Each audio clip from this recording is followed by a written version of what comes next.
I spent the majority of my teenage years thinking that listening to adults and people who were older than me would lead me ultimately to having a better life, because adults are the ones with life lessons. They're the ones with experience. But as I've become an adult myself, I realize that I too am flawed and that my opinions are not objective fact. And as a result of that, when I look back at when I was younger, I wish I'd have been a bit more independent from my fellow adults and the people telling me what to do, because a lot of life is experiencing things for yourself and learning what works for you and what doesn't work for you.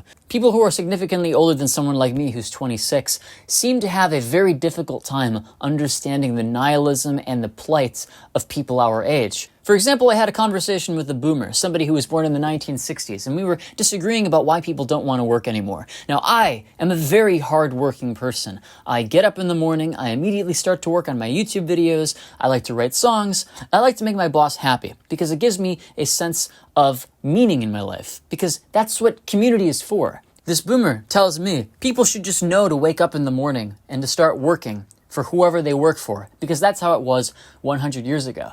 And this man has a very nice job. He's probably making about 80 to 90 to even 100 grand a year. He's got money in his pocket, and given that the baby boomers at the same time had about 96%, I could be getting the statistic right, maybe it's between 85 to 95% more wealth than people our age, I don't think older people can really put themselves in the same position that young people are in today. And it really pisses me off to no end when somebody talks about the 1960s or how in those days it was easy to get a job and you should do the same as we do now. You tell them young people are sad, young people have nothing to live for. The reason that they don't want to work is not necessarily because they don't want to work, but because they see the future prospects, they see what's in it for them, and realize that because there's nothing, what reason do they have to even get up in the morning if it's just so that they can buy some video game or other object that gives them a brief amount of happiness until they realize that everything is really meaningless?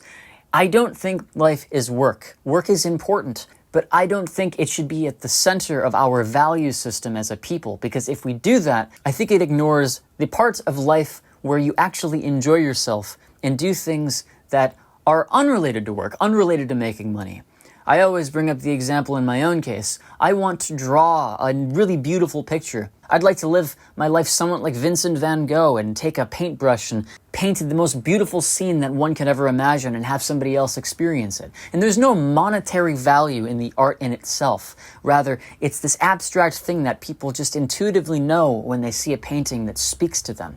Money has nothing to do with that. When somebody tells me you need to get up in the morning and just start working, my initial reaction is you need to learn to appreciate the abstract part of life that isn't related to monetary value. That's about all I really wanted to say today.